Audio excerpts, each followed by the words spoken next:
Get organized, get motivated. You know, if you're like me, you've got a honey-do list a mile long. Everything from tightening up a loose doorknob to painting the whole downstairs.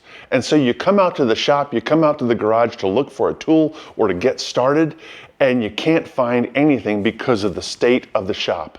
You know, there's no better motivation suck than having disorganization. Well, recently I saw an April Wilkerson video, and if you're not following April Wilkerson, you need to. She's a masterful maker and carpenter, and she really knows her stuff.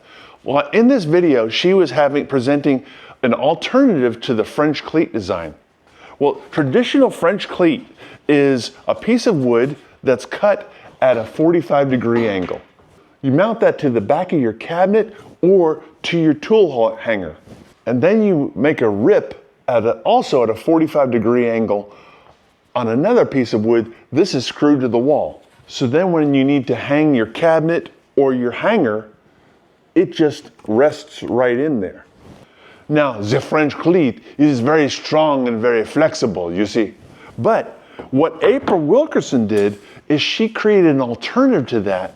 She used strips of metal with grooves that are cut at the same 45-degree angle in a sheet of plywood, and use the strips of metal to sit right down in there. This makes a strong hanger for whatever she's hanging.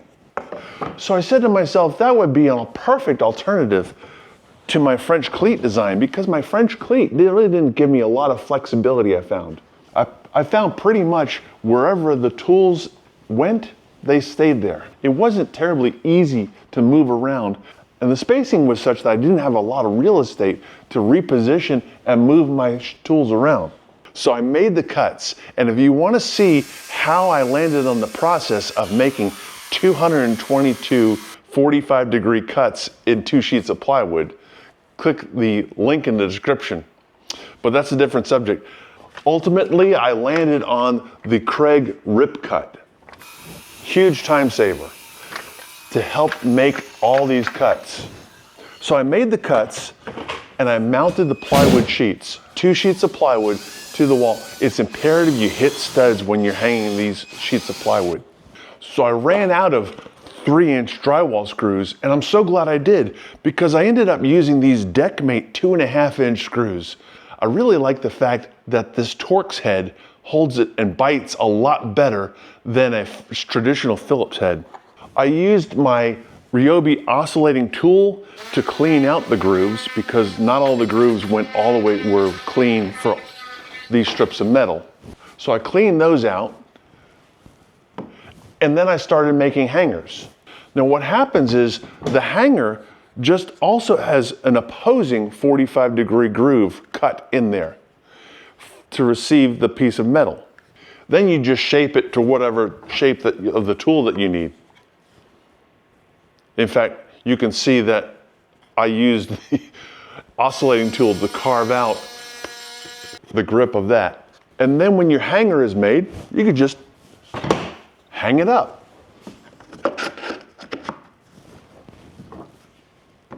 Really gives me a lot of flexibility for whether I'm making a hanger for my brad nailer, interesting shape there, or my circular saw.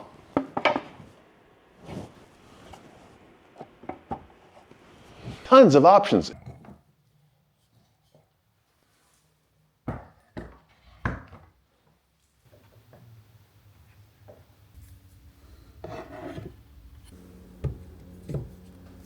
In fact, I've got a number of projects that I'm trying to come up with ideas and designs for. Now you can see I've got some work ahead of me. I'm going to make a holder for my orbiting sander, and I'm also, while I'm at it, I'm going to make a holder for my cup. And I'm also trying to come up with a creative solution to my clamp collection.